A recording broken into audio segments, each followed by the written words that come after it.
चलिए दोस्तों स्टार्ट करते हैं कंप्यूटर प्लानर को। आगे से कंटिन्यू करते हैं जहाँ हम लोग स्टॉप किए थे उसके नेक्स्ट क्वेश्चन से।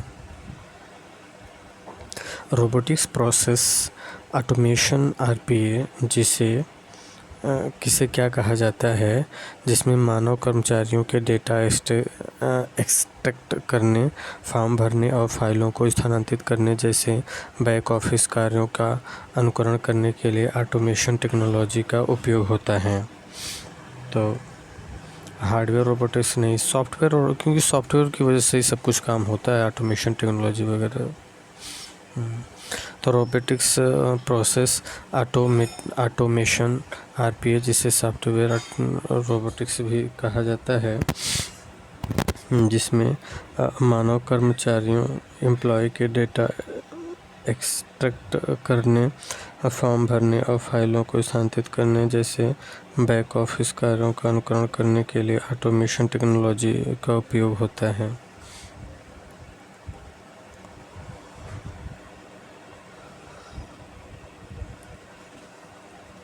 कौन सा प्रमुख समय प्रबंधन कौशल नहीं है? कौन सा प्रमुख समय प्रबंधन कौशल नहीं है? तो इसमें विलंबन, ये समय प्रबंधन थोड़ी है। विलंबन कुशाग्रता है, समय को प्रबंधित करेगा। गोल सेटिंग है, ये भी समय को प्रबंधित कर देगा। प्लानिंग भी आपके समय को प्रबंधित करेगा, टाइम मैनेजमेंट करेगा। विलंबन तो प्रोक्रास्टिनेशन या लेट करेगा। प्रमुख समय प्रबंधन कौशलों में से विलंबन समय प्रबंधन कौशल नहीं है, बल्कि यह समय प्रबंधन में बाधा डालने वाला एक नकारात्मक व्यवहार है। बाकी विकल्प जैसे लक्ष्य निर्धारण, कुशाग्रता, नियोजन समय प्रबंधन के महत्वपूर्ण कौशल हैं।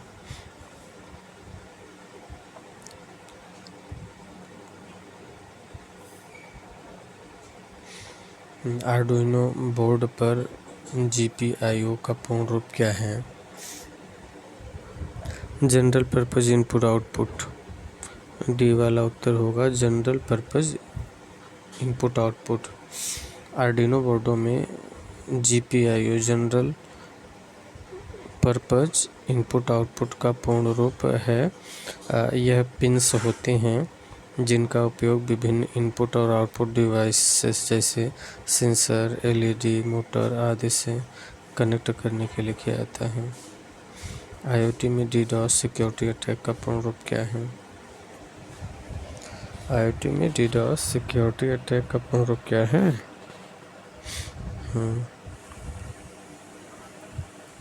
IoT में DDoS सिक्योरिटी अटैक का पूर्ण रूप क्या है?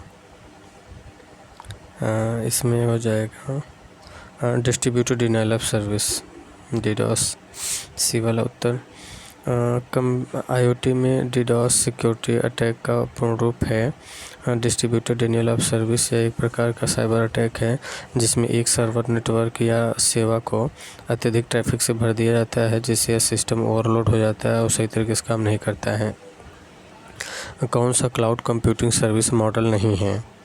तो इसमें से नहीं है, प्लेस एज ए सर्विस नहीं है, मतलब एक सेवा के रूप में नहीं, इसका आसपास सास ये सब याद कर लीजिए बस।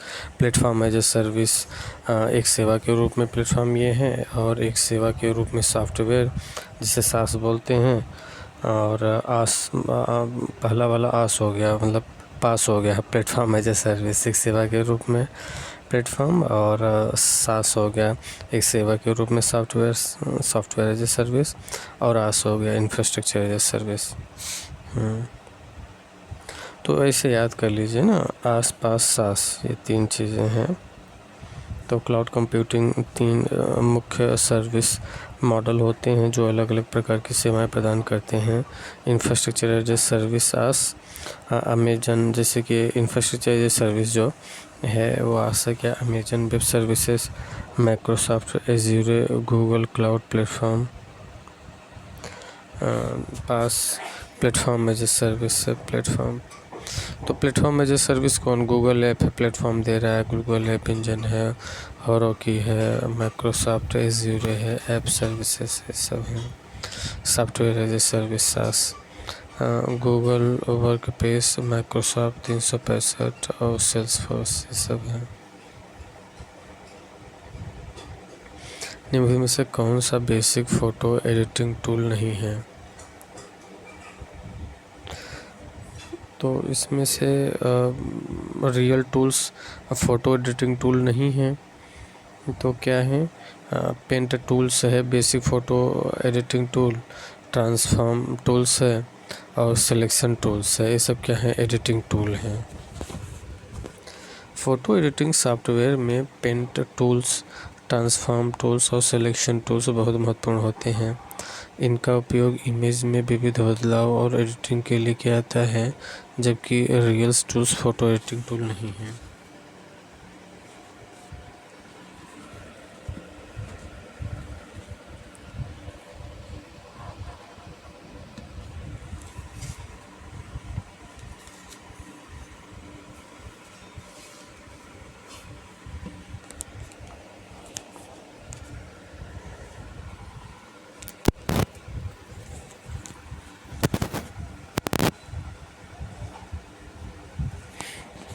निम्नलिखित में से IoT सक्षम तकनीक नहीं है।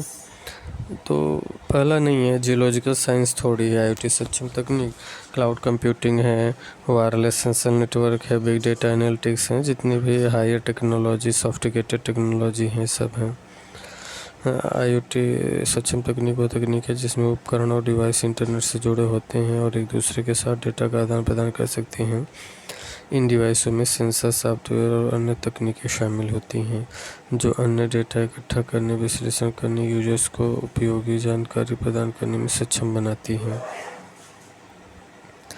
Cloud computing, wireless sensor network, big data analytics, smart home device आदि हैं। निम्नलिखित में से कौन सा IoT सेंसर का अमान्य प्रकार है? IoT सेंसर का अमान्य प्रकार है।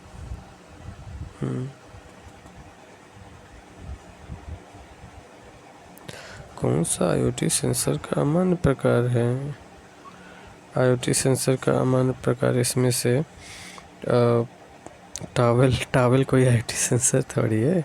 Infrared, accelerometer, proximity IoT sensor से काम कर सकता है। ये सब टावल क्या करेगा? IoT सेंसर से उपकरण होते हैं जो भौतिक परिवेश से डेटा एकत्रित करते हैं और उसे इंटरनेट के माध्यम से साझा करते हैं। ये सेंसर विभिन्न प्रकार के हो सकते हैं, जैसे इंफ्रारेड, एक्सेलेरोमीटर, प्रॉक्सिमिटी इत्यादि।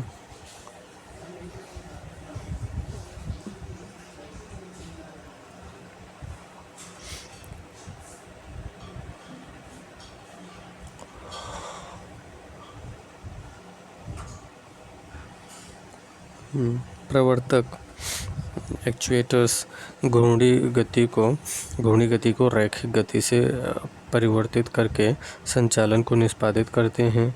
इसमें परिचालित करने के लिए पुली, चेन, गियर और अन्य डिवाइस होते हैं। इन्हें क्या कहा जाता है? इन्हें यांत्रिक प्रवर्तक, मैकेनिकल एक्चुएटर्स कहा जाता है।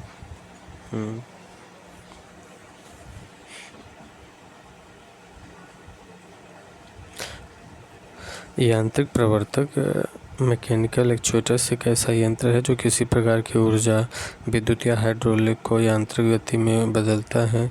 इसका मुख्य कार्य किसी मशीन या उपकरण में चलने, खिसकने, घुमाने या किसी वस्तु को धक्का देने जैसी यांत्रिक क्रियाएं करना होता है। निम्नलिखित में से कौन सा IoT संचार मॉडल नहीं है? IoT संचार मॉडल नहीं है इसमें से, तो इसमें से IoT संचार मॉडल नहीं होगा। की वैल्यू पेयर मॉडल, ये IoT संचार मॉडल नहीं। तब क्या है? रिक्वेस्ट रिस्पांस मॉडल है IoT संचार मॉडल। अब पब्लिश सब्सक्राइबर मॉडल है, पुश पुल मॉडल है IoT संचार मॉडल। IoT संचार मॉडल पुश पुल मॉडल है, IoT संचार मॉडल पुश पुल मॉडल है और पब्लिश सब्सक्राइबर मॉडल है और रिक्वेस्ट रिस्पांस मॉडल है। ये सब IoT संचार मॉडल है। IoT संचार मॉडल वह तरीका है जिससे IoT उपकरण एक दूसरे से डेटा का आदान प्रदान करते हैं। IoT संचार मॉडल विभिन्न परतों और प्रोटोकॉल्स पर आधारित होते हैं जो यह सुनिश्चित करता है कि अलग अलग डिवाइस एक दूसरे के साथ सुरक्षित और प्रभावी रूप से संवाद कर सकें। प्रमुख IoT संचार मॉडल निम्न हैं: request response model, publish subscribe model, push pull model, exclusive pair model.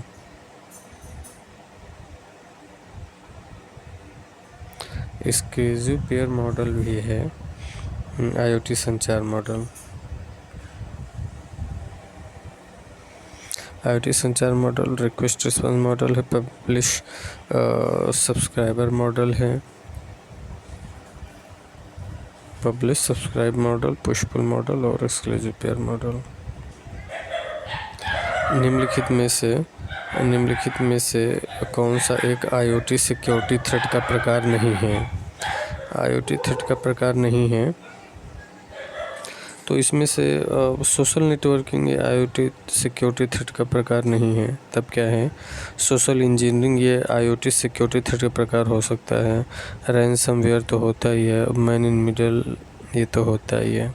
Social networking ये IoT सिक्योरिटी के लिए थ्रेट नहीं है। इसमें तो अपनी फीलिंग शेयर करते हैं लोग। IoT सिक्योरिटी थ्रेट वे संभावित खतरे हैं जो IoT डिवाइस और नेटवर्क को प्रभावित कर सकते हैं। IoT सिक्योरिटी थ्रेट्स कई प्रकार के होते हैं जैसे social engineering, man in the middle, ransomware, sniffing और डिनियल ऑफ सर्विस ये सब हैं।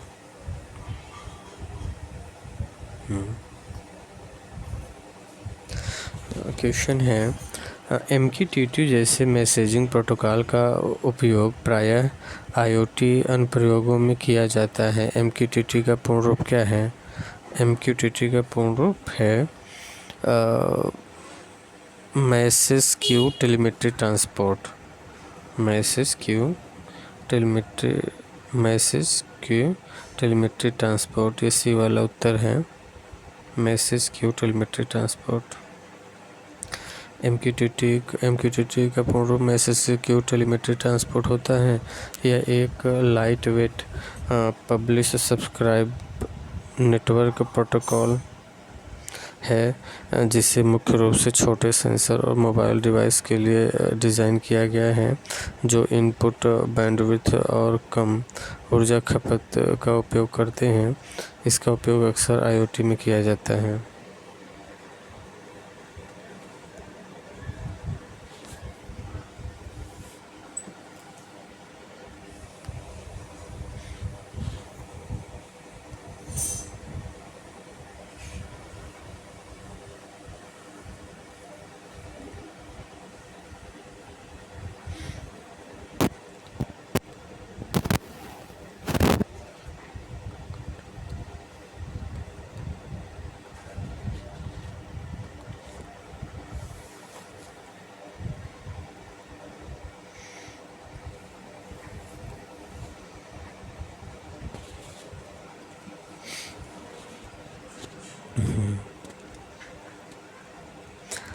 IoT में वोट वेब ऑफ थिंग्स का उपयोग करने का उद्देश्य क्या है? IoT में वोट मतलब वेब ऑफ थिंग्स का उपयोग करने का उद्देश्य क्या है?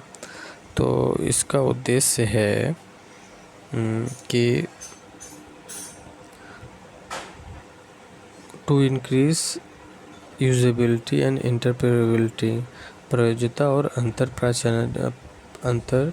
प्रचालनीयता को बढ़ाना, ये वेब ऑफ थिंग्स का उपयोग है। यूजेबिलिटी और इंटरप्रेटेबिलिटी को बढ़ाना, तो इसमें बी वाला उत्तर यही सही हो जाएगा। वोट जो है ना, वोट मतलब वेब ऑफ थिंग्स एक ऐसा फ्रेमवर्क है जो IoT उपकरणों में वेब तकनीकों और मानकों को लागू करके और IoT डिवाइस सेवाओं को मानकीकृत करके इंटरनेट ऑफ थिंग्स IoT का विस्तार करता है। IoT में वोट का उपयोग करने का उद्देश्य संचार को सरल बनाना और प्रयोज्यता और अंतर प्रचालनीयता को बढ़ाना है।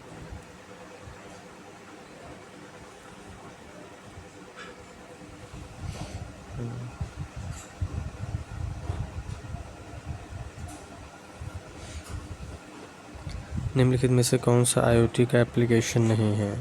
IoT का एप्लीकेशन ये आर्डिनो नहीं है। IoT का एप्लीकेशन तब क्या है? इसमें स्मार्ट प्लग है, स्मार्ट होम है, स्मार्ट ग्रिड है, जितनी भी स्मार्ट चीज़ें होंगी सब होगी। आर्डिनो IoT का एप्लीकेशन नहीं है। हाँ, प्रयोग किया जा सकता है लेकिन प्रयोग नहीं है इसका। इंटरनेट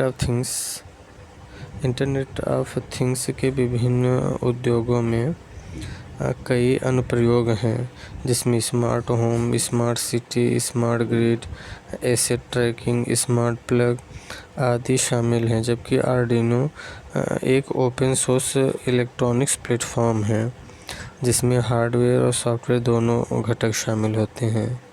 आर्डिनो क्या है? एक ओपन सोर्स इलेक्ट्रॉनिक प्लेटफॉर्म है, जिसका हार्डवेयर सॉफ्टवेयर दोनों मौजूद है।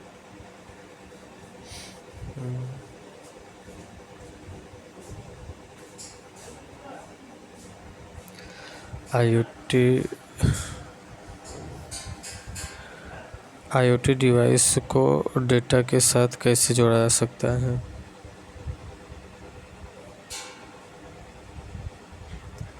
ये क्लाउड के माध्यम से जोड़ेंगे। और कैसे जोड़ेंगे IoT डिवाइस को? इंटरनेट नहीं, नेटवर्क नहीं, इंटरनेट के माध्यम से नहीं, क्लाउड के माध्यम से IoT डिवाइस को। वैसे पे इंटरनेट के बिना तो जुड़ेगा ही नहीं IoT डिवाइस। लेकिन नहीं, बहुत सारे ऐसे डिवाइस हैं कि बिना इंटरनेट के भी जुड़ जाते हैं, लेकिन क्लाउड जो है मस्ट है।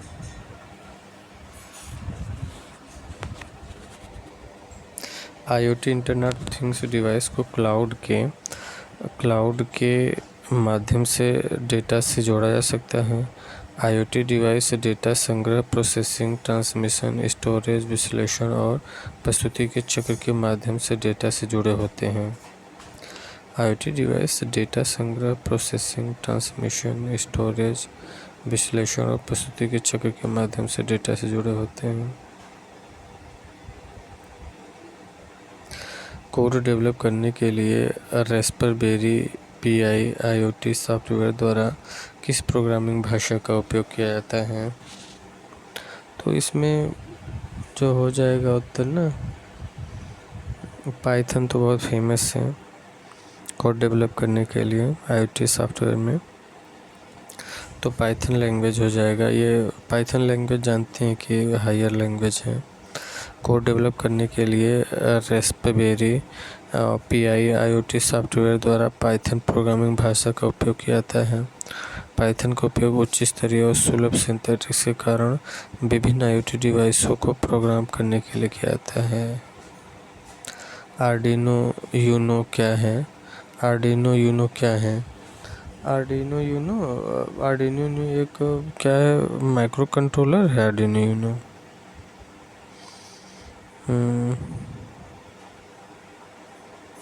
नेटवर्क नहीं है, सेंसर नहीं है, माइक्रो कंट्रोलर। आर्डिनो यूनो एक लोकप्रिय open source micro controller board है। एक वैसे सॉफ्टवेयर भी कह सकते हैं इसे। आर्डिनो यूनो एक लोकप्रिय open source micro controller board है, जिसका उपयोग इलेक्ट्रॉनिक्स प्रोजेक्ट के लिए किया जाता है। इसे Arduino IDE integrated development environment का उपयोग करके प्रोग्राम किया गया है। आर्टिफिशियल इंटेलिजेंस के संबंध में निम्नलिखित में से कितने कथन सही हैं?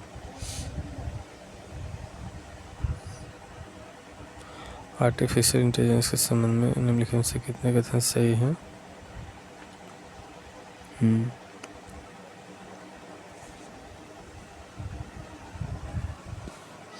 आर्टिफिशियल इंटेलिजेंस के संबंध में कितने कथन सही हैं? तो इसमें नेचुरल लैंग्वेज प्रोसेस AI का भाग है, ये तो सही है। आर्टिफिशियल न्यूरल नेटवर्क AI का भाग है, ये भी सही है। डीप लर्निंग AI का भाग है, ये भी सही। तीनों सही हो जाएंगे अभी।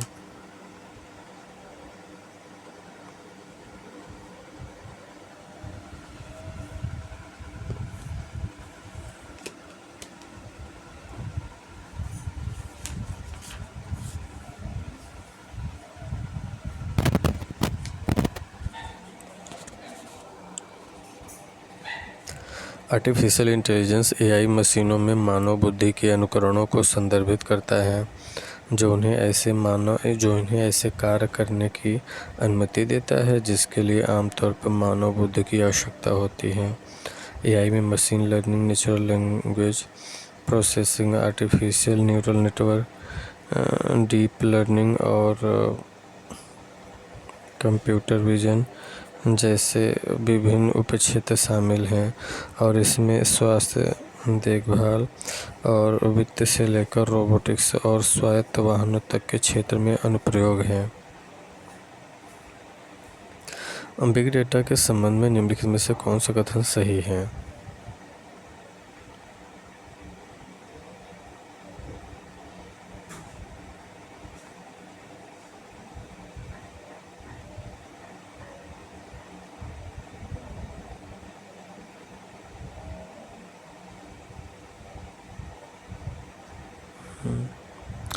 तो बिग डेटा के संबंध में कौन सा कथन सही है? तो इसमें से देख लीजिए, बड़े बड़े हैं। बिग डेटा न तो संरचित और न ही असंरचित डेटा है, गलत। बिग डेटा संरचित डेटा के साथ कार्य कर सकता है, लेकिन गलत। बिग डेटा संरचित और संरचित डेटा दोनों के साथ कार्य कर सकता है, डील कर सकता है, बिल्कुल सही है, इसी सही है। बिग डेटा असंरचित डेटा के साथ कार्य कर सकता है लेकिन संरचित, गलत। सी सही है इसमें, ये तो जानते ही हैं।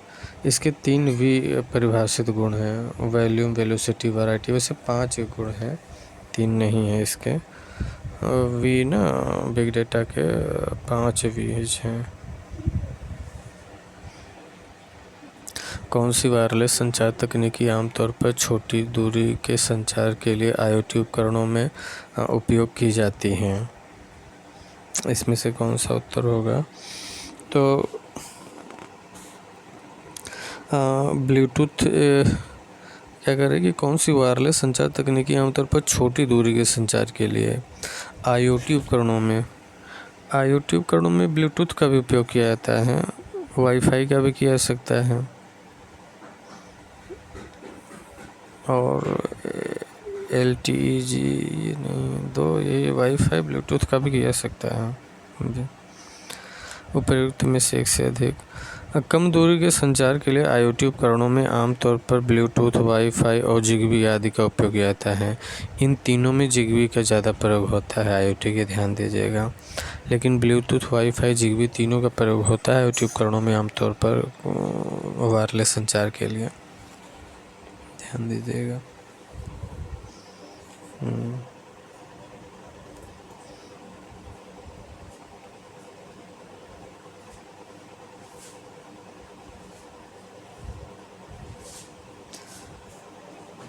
निम्नलिखित में से कौन सा डिवाइस संचार के लिए उपयोग किया जाने वाला IoT प्रोटोकॉल का एक उदाहरण है?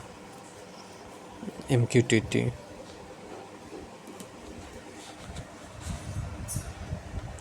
निम्नलिखित में से कौन सा डिवाइस संचार के लिए उपयोग किए जाने वाले IoT प्रोटोकॉल का एक उदाहरण है? IoT प्रोटोकॉल का उदाहरण है MQTT।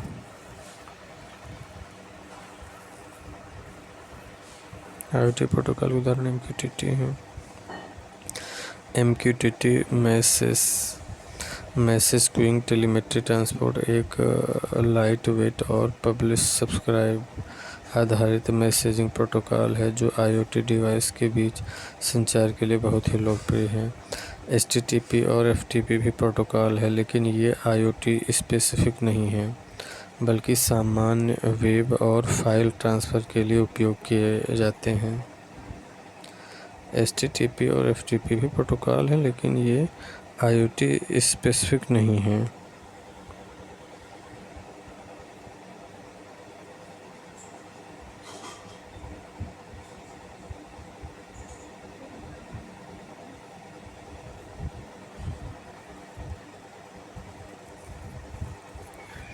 एक बार फिर से देख लेते हैं। MQTT message queuing telemetry transport एक लाइट वेट और पब्लिश सब्सक्राइब आधारित मैसेजिंग प्रोटोकॉल है जो IoT डिवाइस के बीच संचार के लिए बहुत ही लोकप्रिय है।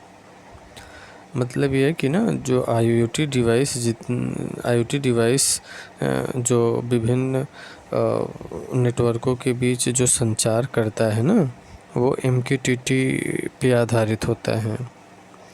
HTTP FTP भी प्रोटोकॉल है, लेकिन ये IoT स्पेसिफिक नहीं है, बल्कि सामान्य वेब और फाइल ट्रांसफ़र के लिए उपयोग किए जाते हैं। तो MQTT जो है ना, IoT का प्रोटोकॉल क्या है, MQTT है, ये ध्यान दीजिएगा। निम्नलिखित में से कौन सा AI का उपक्षेत्र है? AI का उपक्षेत्र कौन सा हो जाएगा इसमें? AI का उपक्षेत्र मशीन लर्निंग। हाँ, AI का उपक्षेत्र तो है मशीन लर्निंग। रोबोटिक्स भी AI में आ जाएगा। प्राकृतिक भाषा प्रसंस्करण NLP भी आ जाएगा। ऊपर में से अधिक हो जाएगा। AI के भाग हैं machine learning, deep learning, robotics, neural network, प्राकृतिक भाषा संस्करण और आनुवंशिक एल्गोरिदम। निम्नलिखित में से कौन सा IoT प्लेटफॉर्म नहीं है? IoT प्लेटफॉर्म इसमें से कौन सा नहीं है? तो इसमें देखिए फ्लिपकार्ट, ये तो बिजनेस सर्विस प्रोवाइड करता है। Amazon web service IoT platform है। माइक्रोसॉफ्ट एज्यूर है और मोर देन वन, ये सी नहीं है। अमेजॉन वेब सर्विस और अच्छा देखिए, एक चीज़ है ना कि ये BPSC में पूछा गया था और यही क्वेश्चन फिर UP SSS ने भी पूछ दिया था।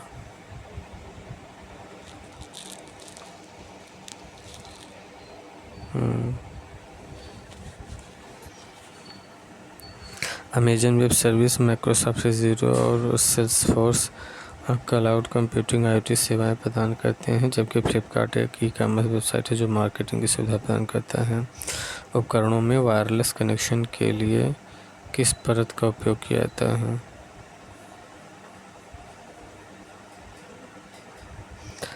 डाटा लिंक लेयर का उपयोग किया जाता है।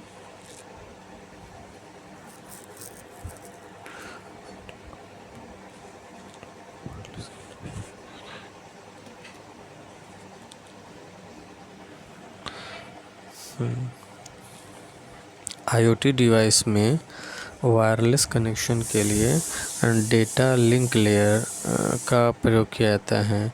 यह लेयर भौतिक वायरलेस चैनलों के माध्यम से संचार की प्रोटोकॉल और तकनीकों को संभालती हैं। तो आप ये सिंपल सी याद कीजिए, IoT डिवाइसों में वायरलेस कनेक्शन जो है डेटा लिंक लेयर के माध्यम से होता है।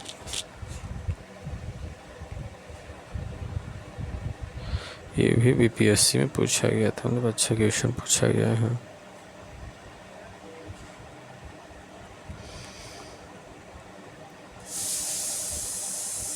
निम्नलिखित में से कौन IoT में सेंसर नहीं है?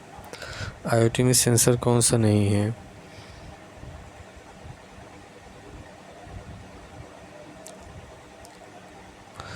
तो BMP280 IoT में सेंसर है। DHT11 भी है और फोटो रेसिस्टर भी है। More than one of the above, none of above, इसमें ई उत्तर हो जाएगा। IoT में सेंसर नहीं है मतलब कोई नहीं, मतलब सभी हैं इसमें से। इसमें ना सभी हैं IoT के सेंसर। BPSC ने बहुत अच्छा क्वेश्चन पूछा है। BMP280 एक एयर प्रेशर सेंसर है। जैसे कि यहाँ पे एयर प्रेशर बनेगा ना, तो वहाँ पे ये सेंस करेगा, IoT बताएगा। और DHT11 एक आर्द्रता और तापमान सेंसर है। आर्द्रता तापमान जहाँ पे होगा वहाँ पे सेंस करेगा। और फोटो रेसिस्टर एक प्रकाश सेंसर है। अतः दिए गए सभी सेंसर IoT के हैं। ये बहुत इंपॉर्टेंट है, ये यहाँ से क्वेश्चन ही बन जाएगा कि BMP280 किस प्रकार का सेंसर है, तो एयर प्रेशर सेंसर है। और DHT11 एक आर्द्रता एवं तापमान सेंसर है, DHT11।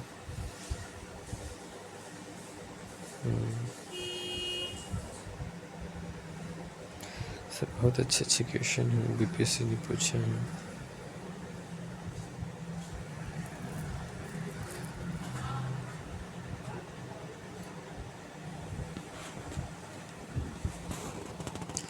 IoT gateway must provide. IoT gateway क्या प्रदान करता है? IoT गेटवे तो IoT गेटवे क्या करता है? Protocol abstraction. हाँ, प्रोटोकॉल को एब्स्ट्रैक्ट तो करता है। Data storage security with hardware. Data storage IoT थोड़ी करता है। सिंपल एंड फास्ट इंस्टॉलेशन का भी कोई काम IoT नहीं करता है। More than one of the above. तो इसमें जो प्रोटोकॉल एब्स्ट्रैक्शन है ना, कि ये प्रोटोकॉल को एब्स्ट्रैक्ट करता है, ये सही है उत्तर है। एक IoT गेटवे IoT उपकरणों और एक केंद्रीय प्रणाली या क्लाउड के बीच मध्यस्थता के रूप में कार्य करता है। IoT गेटवे द्वारा प्रदान किए जाने वाले प्रमुख कार्यों में से एक प्रोटोकॉल एब्स्ट्रैक्शन है। इसका मतलब यह है कि गेटवे विभिन्न IoT उपकरणों द्वारा उपयोग किए जाने वाले विभिन्न संचार प्रोटोकॉल को एक सामान्य प्रारूप में अनुवाद और अनुकूलित करने में सक्षम होना चाहिए, जिसे केंद्रीय प्रणाली द्वारा समझा जा सके।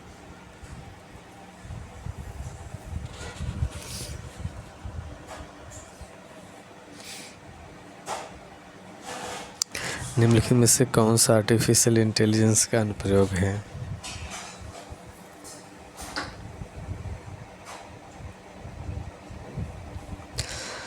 आर्टिफिशियल इंटेलिजेंस का अनुप्रयोग एप्लीकेशन जो है ना, ये it helps to exploit vulnerability to secure the firm. ये आर्टिफिशियल का अनुप्रयोग थोड़ी है।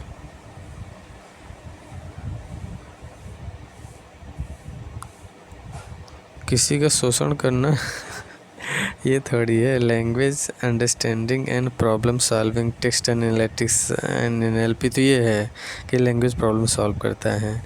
It helps to deploy application on the cloud पे एप्लीकेशन का डिप्लॉयमेंट ऐसा तो नहीं है। बी उत्तर है कि लैंग्वेज प्रॉब्लम सॉल्विंग करता है। आर्टिफिशियल इंटेलिजेंस में कई तकनीकों का समावेश होता है, जिसमें नेचुरल लैंग्वेज प्रोसेसिंग NLP और पाठ विश्लेषण टेक्स्ट एनालिटिक्स शामिल हैं, जो मानव भाषा को समझने और प्रोसेस करने के लिए उपयोग किए जाते हैं।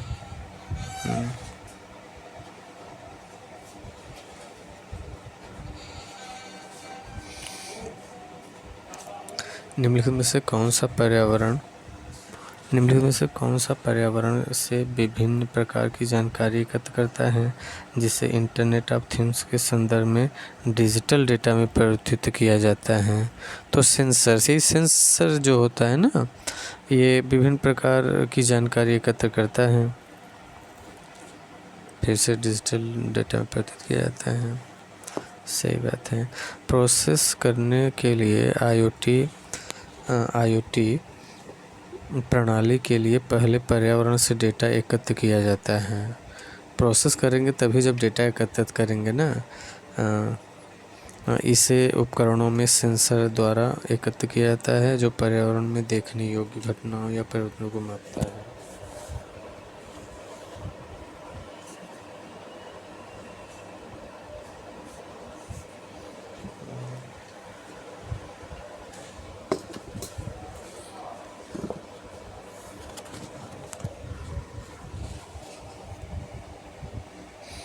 निम्नलिखित में से कौन सा ब्लॉकचेन नेटवर्क अनुमति रहित है और सभी को इसमें शामिल होने की सुविधा देता है? तो इसमें पब्लिक सी उत्तर होगा कि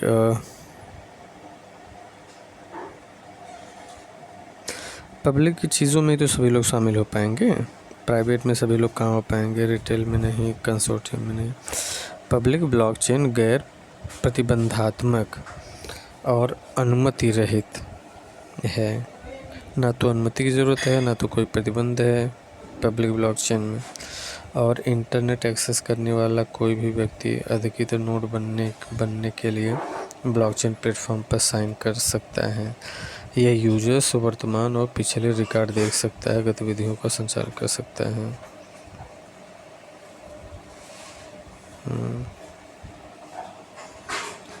निम्नलिखित में से कौन इंटरनेट के माध्यम से data storage, server, database, networking और सॉफ्टवेयर आदि के साथ विभिन्न सेवाओं की डिलीवरी है?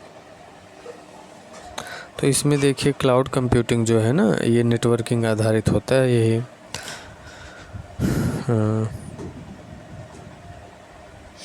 क्लाउड कंप्यूटिंग एक तकनीकी प्रौद्योगिकी है जिसमें इंटरनेट के माध्यम से विभिन्न संसाधनों जैसे storage, server, network, database, software computing power का उपयोग किया जाता है। इसका मुख्य उद्देश्य यूजर्स को इस संसाधनों का इस्तेमाल करने के लिए व्यक्तिगत डिवाइसों से कनेक्ट करना है और सेवाएं प्रदान करना है।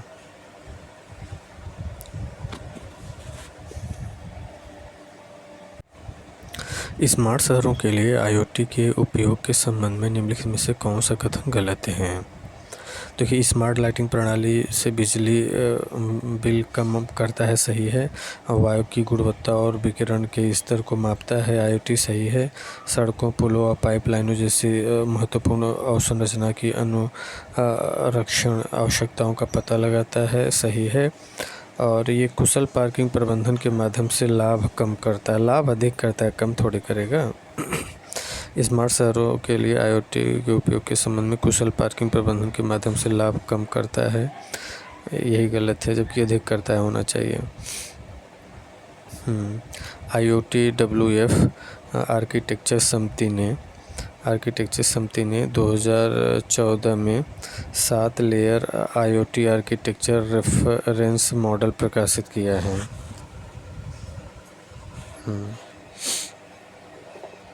आईओटी डब्ल्यूएफ आर्किटेक्चरल समिति ने 2014 में 7 layer IoT architecture reference model प्रकाशित किया है। आईओटी डब्ल्यूएफ आर्किटेक्चरल समिति ने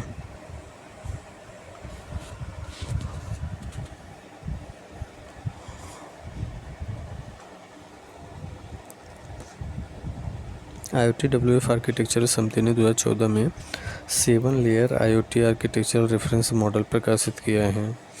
यूपीपीएससी में पूछा गया था। आईओटी का पूर्ण रूप तो इंटरनेट ऑफ थिंग्स सभी लोग जानते हैं।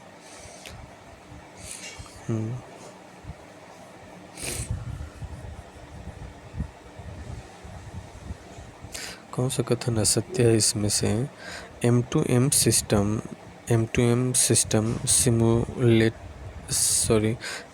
सिस्टम सेलुलर या वायर्ड नेटवर्क पर मशीनों, सेंसरों और हार्डवेयर के बीच पॉइंट टू पॉइंट संचार का उपयोग करती है।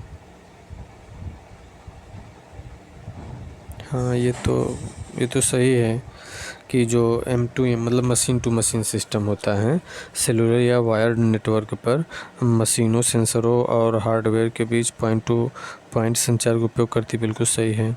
और आईओटी सिस्टम आईओटी से जुड़े उपकरणों से एकत्रित डेटा को गेटवे, क्लाउड या मिडलवेयर प्लेटफॉर्म पर भेजने हेतु आईपी आधारित नेटवर्क पर निर्भर है, सही है। देखिए, वैसे पे जिगबी का प्रयोग होता है लेकिन आईपी का भी प्रयोग करता है, दोनों सही हो जाएगा। उत्तर क्या है इसमें? न तो एक न तो दो, दोनों सही होना चाहिए। अच्छा, सत्य पूछा है ना, तो असत्य है, तो न तो एक न तो दो मतलब दोनों सही हैं। M2M सिस्टम में वही चीज़ बता रहे हैं ये। M2M का पूर्ण रूप क्या है? M2M का पूर्ण रूप जो हो जाएगा ना, ये मशीन टू मशीन हो जाएगा, ये बी वाला उत्तर। ऊपर वही क्वेश्चन का था ना कि मशीन से मशीन में जो होता है कि machine to machine system cellular या वायर्ड नेटवर्क पर मशीनों सेंसर और हार्डवेयर के बीच पॉइंट टू पॉइंट संचार, एक एक मशीन से दूसरे मशीन के बीच जो है ना नेटवर्क से जुड़ेंगे, सेंसर से जुड़ेंगे, हार्डवेयर से जुड़ेंगे और पॉइंट टू पॉइंट वो चीज़ रहेगा, वही चीज़ कर रहे हैं।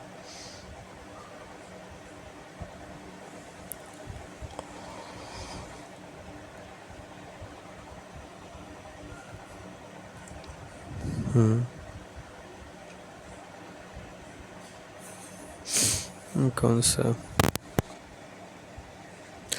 IoT में कौन सा एक डिवाइस है जो एक विशिष्ट भौतिक राशि का पता लगाती है या मापती है और इसे दूसरे रूप में सामान्यतः इलेक्ट्रिकल पल्स के रूप में रूपांतरित करती है? तो सेंसर हो जाएगा ये। सेंसर के बिना IoT कहाँ काम कर पाएगा। IoT में सेंसर एक उपकरण है जो विशिष्ट भौतिक मात्रा का पता लगाता है या मापता है और इसे दूसरे रूप में आमतौर पर विद्युत पल्स में परिवर्तित करता है। सेंसर द्वारा प्रतिस्थापित जानकारी को मनुष्यों और मशीनों द्वारा अलग किया जा सकता है। सेंसर ने किसी भी स्थिति में डेटा एकत्र करना संभव बना दिया है। सही है।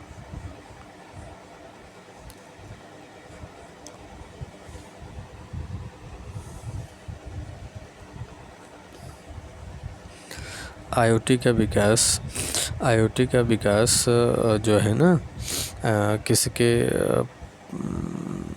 किस नामक पहले IoT का विकास नामक पहले कनेक्टेड नेटवर्क से शुरू हुआ था। तो IoT जो है ARPANET नामक पहले कनेक्टेड नेटवर्क से शुरू हुआ था। ये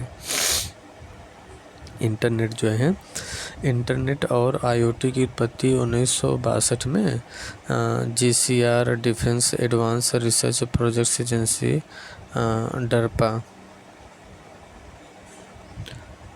के प्रमुख सिलेक्टर ने कंप्यूटर के एक इंटरकनेक्टेड सेट के एक गैलेक्टिक नेटवर्क की कल्पना की। उसके बाद 1969 में advance research projects network agency ARPANET में विकसित हुई। बिल्कुल सही है।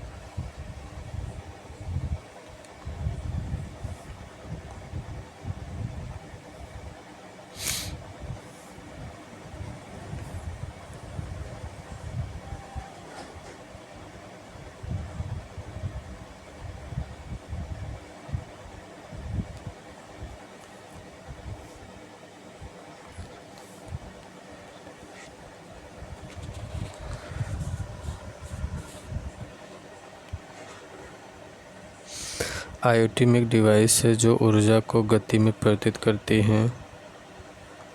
ये एक्चुएटर्स। IoT में एक्चुएटर्स एक डिवाइस है जो ऊर्जा को गति में परिवर्तित करती हैं। IoT में एक्चुएटर्स एक ऐसी डिवाइस है जो सेंसर के माध्यम से किसी भी एनर्जी को गति में परिवर्तित करती है। एक्चुएटर्स IoT में डिवाइस को दूरस्थ स्थिति में नियंत्रित करने का कार्य करती हैं, जिससे उपयोगकर्ता विभिन्न सेंसर डेटा पर आधारित निर्णय ले सकता है और दूरस्थ स्थान से डिवाइस को नियंत्रित करने की सुविधा मिलती है। आर्टिफिशियल इंटेलिजेंस में NLP का पूर्ण रूप क्या है? NLP का पूर्ण रूप तो नेचुरल लैंग्वेज प्रोसेसिंग है। डी वाला उत्तर हो जाएगा। NLP कृत्रिम बुद्धिमत्ता है जिसका पूर्ण रूप नेचुरल लैंग्वेज प्रोसेसिंग है। यह मानव द्वारा समझने, बोलने व लिखने को समझने वाला कंप्यूटर का एक प्रोग्राम है जिसे प्राकृतिक भाषा नेचुरल लैंग्वेज कहते हैं।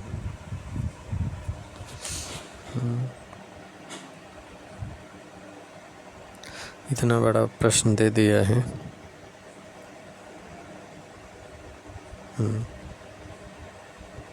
सीधे उत्तर पे आ जाते हैं, उन्हें तो दिख पाएगा नहीं है। तो इसका जो हो जाएगा ना, इसका उत्तर क्या हो जाएगा? A उत्तर होगा। यहाँ पे मिलान भी कर दिया, इसे देख लेते हैं। थिंग्स या डिवाइस जो है, थिंग्स या डिवाइस, इसमें सेंसर और एक्चुएटर लगे होते हैं। जो गेटवे होता है, गेटवे यह डिवाइस नेटवर्क और ट्रांसमिटेड डेटा के लिए सुरक्षा के स्तर के रूप में भी कार्य करता है। गेटवे और एनालिटिक्स। और सब गेटवे जो होता है ना, जो मूल रूप से दो नेटवर्क को आपस में जोड़ने का काम करता है, लेकिन यह गेटवे जो है यह डिवाइस नेटवर्क और ट्रांसमिटेड डेटा के लिए सुरक्षा के रूप में भी कार्य करता है। जोड़ेगा तो सुरक्षा ही करेगा। एनालिटिक्स, इसमें डेटा प्रोसेसिंग के लिए एल्गोरिदम का एक सेट है। एनालिटिक्स इसमें डेटा प्रोसेसिंग के लिए एल्गोरिदम का एक सेट है। Analytics user interface end user application, जहां यूज़र डेटा की निगरानी या नियंत्रण कर सकता है। User interface end user application, जहां यूज़र डेटा की निगरानी या नियंत्रण कर सकता है। User interface end user application, जहां यूज़र डेटा की निगरानी या नियंत्रण कर सकता है। User interface.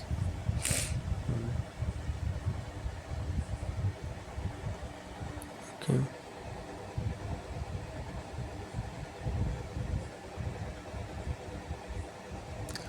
तो ये हो गया, ये भी देख लेते हैं। निम्न में से कौन सा क्लाउड कंप्यूटिंग मॉडल नहीं है? तो इसमें सोसाइटी क्लाउड कंप्यूटिंग मॉडल नहीं है। बाकी हाइब्रिड क्लाउड है, पब्लिक क्लाउड भी है और प्राइवेट क्लाउड भी है। क्लाउड कंप्यूटिंग मॉडल एक तकनीकी प्रणाली है जिसमें इंटरनेट के माध्यम से विभिन्न सेवाओं और संसाधनों का उपयोग कर सकते हैं, जैसे डेटा स्टोरेज, नेटवर्क आदि। इसमें hybrid cloud, public cloud, private cloud जैसे मॉडल शामिल हैं। सोसाइटी क्लाउड इसका भाग नहीं है। क्लाउड कंप्यूटिंग मॉडल एक तकनीकी प्रणाली है जिसमें इंटरनेट के माध्यम से विभिन्न सेवाओं और संसाधनों का उपयोग कर सकते हैं, जैसे डेटा स्टोरेज, नेटवर्क। इसमें hybrid cloud, public cloud, private cloud जैसे मॉडल शामिल हैं। सोसाइटी क्लाउड नहीं है। Thank you.